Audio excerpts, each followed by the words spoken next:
नहीं देंगे, उनकी बातें नहीं सुनेंगे, तो फिर हमारे जनप्रतिनिधि होने का क्या फायदा? तो वो अधिकार क्यों छीन रही है सरकार? ये सवाल है विपक्ष का। ये जनप्रतिनिधि सेलेक्टिव क्यों हो जाते हैं कि जब ये बंगाल के अंदर गए थे, आपको याद होगा चुनाव के समय, इनके सहयोगी दल थे ममता बनर्जी की पार्टी, जिन्होंने राहुल गांधी की गाड़ी के ऊपर हमला करवा के और उनको दबे दबे पांव वापस उनको आना पड़ा था। और ममता बनर्जी जी ने स्वयं ये बयान दिया था कि ये लोग हिंसा भड़काने के लिए आए हैं। जब इनके सहयोगी खुद कह रहे हैं कि ये हिंसा भड़काने के लिए आते हैं, तो आपको लगता है कि इनको हम संभल में जाने दें वहां पे आग लगवाने के लिए? भाई वहां पे ये आप स्थिति ये है कि वहां पे कहीं ना कहीं ये जनता को गुमराह करके ये वहां पे जलवाना चाहते हैं, क्योंकि कुंदरकी के अंदर जिस तरीके की इनकी बुरी तरीके की हार हुई है, उससे ये बौखलाए हुए पूरी तरीके से। 65% मुसलमान होने के बाद भी अगर इनके प्रत्याशी की जमानत जब्त हुई है और हमारे प्रत्याशी ने 1.25 वोट के अंतर से वहां पे जीत दर्ज करके एक इतिहास रचा है, तो वो कहीं ना कहीं संदेश है कि मुसलमान भी आज एनडीए के साथ जुड़ रहा है, वो भी विकास के साथ जुड़ रहा है। यही बौखलाहट है इनके अंदर, वही दिखाना चाहते हैं। बहराइच के अंदर क्या आपको जरूरत नहीं थी अपने लोगों के पास जाके वहां पे आपको बताने की? और कांग्रेस क्या जाएगी? कांग्रेस के प्रदेश अध्यक्ष कल तो कोशिश कर चुके हैं ना जाने की, और अपनी रील बढ़िया बढ़िया रील बनवा के पोस्ट की है उन्होंने, बढ़िया बढ़िया। उनकी यही शिकायत है कि आप जाने नहीं दे रहे। वो कोशिश कर रहे हैं, वो चाह रहे हैं, आप जाने नहीं दे रहे हैं उनको, यही तो शिकायत है उनकी। नहीं, देखिए स्थिति वही है ना कि भैया आपके पास ना कार्यकर्ता है ना झंडा उठाने वाला है। स्थिति यह है कि कांग्रेस के प्रदेश अध्यक्ष अपने कार्यालय के बाहर नहीं निकल पाए, जो कि पूरे देश ने देखा कि आप कार्यालय के बाहर अपनी रील बनवाने की कोशिश कर रहे हैं बैठ के। तो ये स्थिति, ये राजनीति करने के लिए मंच नहीं है आपको देने के लिए हम बैठे हुए हैं। राहुल गांधी को साफ तौर पर पता था कि 10 तारीख तक वहां पर रोक लगी हुई है, आपको बॉर्डर भी क्रॉस नहीं करने दिया जाएगा उत्तर प्रदेश का। उसके बावजूद आप वहां पे जाते हो और उसके बाद आप ये सुन के चले आते हो कि कुछ दिन बाद इन्होंने कहा हम जाने देंगे। अरे भाई ये बात तो आपको पहले से ही आदेश के माध्यम से बता दी गई थी कि 10 तारीख तक वहां पे नहीं जाना है, क्योंकि वहां पे एरिया को सैनिटाइज करने की कोशिश की जा रही है। कल को किसी भी विपक्षी नेता के ऊपर हमला हो जाता है वहां पे, कल को कोई भी बात हो जाती है, उनको चोट लग जाती है, तो ऐसी स्थिति में शासन प्रशासन ही तो उसका जिम्मेदार होगा ना। और जब एरिया अभी तक सैनिटाइज ही नहीं हुआ, तो ऐसे एरिया में दंगे की आग के अंदर आपको कैसे जाने दे दिया जाए? राजनीतिक रोटियां सेकने के लिए आपको जाने दे दिया जाए? आप तो वहां पे चले जाओगे राजा की तरह, आपके पास तो बढ़िया सिक्योरिटी है। परंतु जो आपके कार्यकर्ता हैं उनकी क्या दशा होगी वहां पे? किस तरीके की आप वहां पे उबाल पैदा कराना चाहते हो? आप देखिए जो बेचारे 5 युवा वहां पे जिनकी हत्या हो गई, उनके परिवारों को जाके आप उनकी हालत देखिए, उनके घर में प्लास्टर नहीं है और उनको गुमराह करके आप उनसे अड्डे बिकवा रहे हो।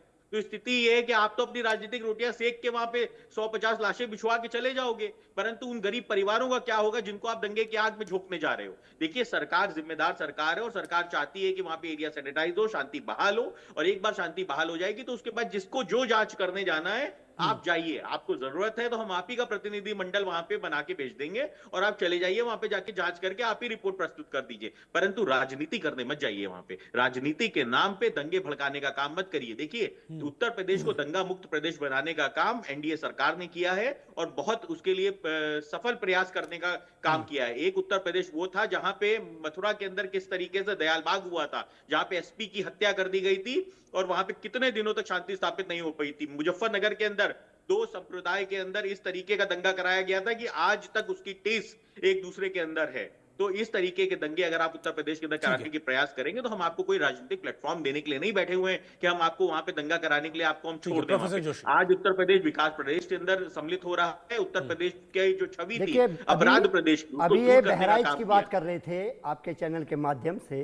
बहराइच में इनका विधायक ही कंप्लेंट करा रहा है अपने कार्यकर्ताओं की कि ये भारतीय जनता पार्टी के लिए गए थे महाराज, ये बताओ ना। अरे सुनो, विधायक करा रहा है कंप्लेंट, रोहित जरा शांत रहो, फिर एक शब्द नहीं बोल पाओगे। बिना इंटरप्ट करे बोलने दिया तुमको, एक शब्द नहीं बोलने दूंगा, एक शब्द नहीं बोलने दूंगा। अगर अगर अगर इस तरह की बहस करोगे एक शब्द नहीं बोलने दूंगा। हाँ, एक शब्द नहीं बोलने दूंगा, बीच में नहीं बोला हूँ। जब मेरी टर्न आई है तब बोला हूँ। ये बीच में इंटरप्ट करने की आदत ठीक कर लो, अपनी ठीक कर लो अपनी आदत को। एक शब्द नहीं बोल पाओगे, अब बोल के दिखाओ तुम, अब बोल के दिखाओ। एक शब्द नहीं बोल पाओगे, एक शब्द नहीं बोल पाओगे, एक शब्द नहीं बोल पाओगे। ये बीच में बोलने की आदत उनकी होती है जिनके पास मुद्दे नहीं होते, जिनके पास बात का जवाब नहीं होता है। बहराइच में विधायक ने कंप्लेंट लिखाई है, ये दंगा बहराइच का करा है और ऑन चैनल कह रहा हूं ये दंगा भारतीय जनता पार्टी ने कराया है। ये दंगा भारतीय जनता पार्टी ने इसलिए कराया कि इस देश के स्वार्थ से खेला जा सके, नफरत के बीज बो जा सके। और बात करते हो तुम मुजफ्फरनगर की, रोहित बात कर रहे थे मुजफ्फरनगर की, भारतीय जनता पार्टी का विधायक पकड़ा गया कि वहां दंगे कराए, सुप्रीम कोर्ट ने उसको सजा दी और उसकी पत्नी जब चुनाव लड़ी तो हमारे नेता माननीय अखिलेश यादव जी के नेतृत्व में उसको हमने बैरिंग भेजने का काम करा। यह समाजवादी पार्टी की ताकत है। दंगा भारतीय जनता पार्टी कराती है, ऊपर से नीचे तक तुम्हारे हाथ खून में सने हुए हैं। ये तुम भारतीय जनता पार्टी चाहे बहराइच की बात कर लो, चाहे संभल की बात कर लो, आप चाहते हो कि देश के सामने सच ना आए, प्रदेश के सामने सच ना आए। मुजफ्फरनगर में दंगा तुम्हारे विधायक ने कराया भारतीय जनता पार्टी के, उसकी पत्नी को हमने भरी अदालत, चुनाव की जनता की अदालत में बाहर भगाने का काम करा, दूर फेंकने का काम करा ऐसे दंगाई को। आप लोग बात करेंगे जिनके हाथ सने हुए खून से ऊपर से नीचे तक। भूला नहीं है ये देश, पार्टी ने कराया है। वो लाठियां जैन चौधरी पे नहीं थी, वो किसानों पे लाठी थी। इसी योगी सरकार ने जैन चौधरी के पिताजी के मकान को कैसे बाहर सामान फेंकने का काम करा। देश अभी भूला नहीं है कैसे अजीत सिंह का काम योगी सरकार मोदी सरकार ने करने का काम करा। जैन चौधरी के लठ को भूला नहीं है कैसे योगी सरकार ने दर्दनाक लठ आपको पड़े थे, वो लठ आप पे नहीं थे, वो जैन चौधरी पे नहीं थे, स्थापित रहे और शांति ही स्थापित रहेगी। धर्म के नाम पे, जातियों के नाम पे उत्तर प्रदेश के अंदर व्यवस्था अगर फैलाने की आप कोशिश करेंगे तो बर्दाश्त नहीं की जाएगी।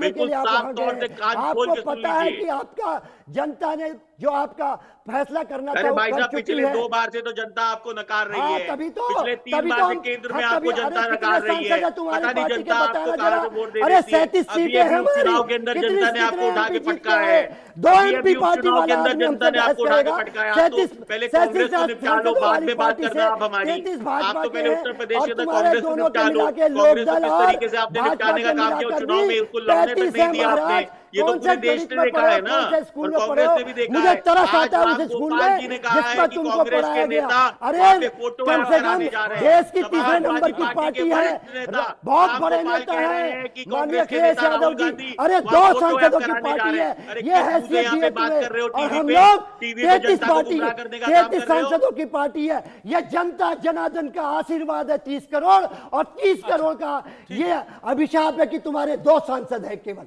यह अभिशाप है लोकदल को। अच्छा ठीक है, मैं ये अभिशाप नहीं है, ये धोखा है।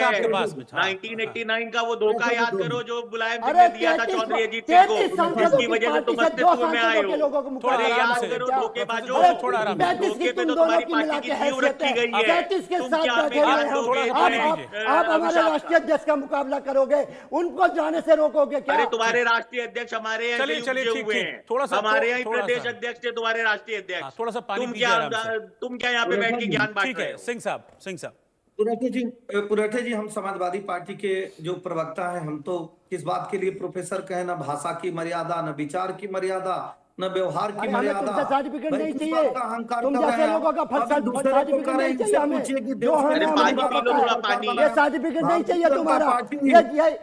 ये खून से जिनके हाथ लगे हुए हैं उनका सर्टिफिकेट नहीं चाहिए, ना हमारे कांग्रेस के लोगों का चाहिए जिनके हाथ बहराइच के खून के लगे हुए, संभल के खून के लगे हुए।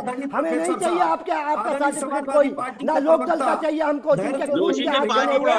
हमें सर्टिफिकेट नहीं चाहिए। ये मर्यादा में बात कर रहे हैं, मर्यादा में बात कर रहे हैं, मर्यादा में बात करूंगा उनसे। को अच्छा नहीं माना जाता।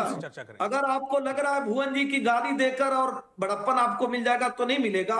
ये समाजवादी पार्टी की करतूत है कि एक प्रवक्ता आता है तो कहता है हमारी सरकार होती तो एंकर को उठवा लेते, दूसरा गाली देता। आप सुनिए, अच्छी बात है। अभी तो मैंने कुछ अच्छा कर दिया होगा। गाली देनी भी नहीं। इसको सच बताया तुम्हारे खून में रंगे हाथ है। ये भारतीय जनता पार्टी का खून में रंगे हाथ है। पूरी उम्मीद है आप हमसे ये बहराइच का दंगा एमएलए ने बोला है आपके, ये भारतीय जनता पार्टी के लोगों ने दंगा कराने का काम करा है। वहाँ के बच्चों को फंसाकर 5 मासूमों की हत्या कर दी है और आप हवाई नीति में बैठे हो। अरे दोनों मिलकर भी मुकाबला नहीं कर पाओगे। 35 सीटों वाले लोग दोनों के दोनों मिलकर मुकाबला करोगे क्या? दोनों के मिलकर 35 सीटें उत्तर प्रदेश में, उत्तर प्रदेश में तो सबसे बड़े नेता अखिलेश यादव हैं। आपकी प्रतिभा पे मुझे कोई 2 सांसदों की पार्टी वाले हमें सीखना, 2 सांसदों की पार्टी वालों को सीखनी चाहिए। इनके 2 सांसद हैं और कैसे राज्यसभा गए देश जानता है। अखिलेश यादव की कृपा में मेरे पास डिबेट के आखिरी 5-6 मिनट हैं। मुझे लगता है कि एक आप चारों हैं, एक बार अपनी बात जरूर रख लें। हाँ, क्योंकि इतने शोर शराबे हो हल्ला में कुछ पता ही नहीं चलेगा। तो 4-5 मिनट है, 2-2 मिनट आप सब लोग बोल लीजिए। एसएन सिंह साहब शुरुआत करें, फिर प्रियंका जी, फिर मैं जोशी जी के पास जाऊंगा और फिर रोहित जी के पास। एसएन सिंह साहब आप बोलिए।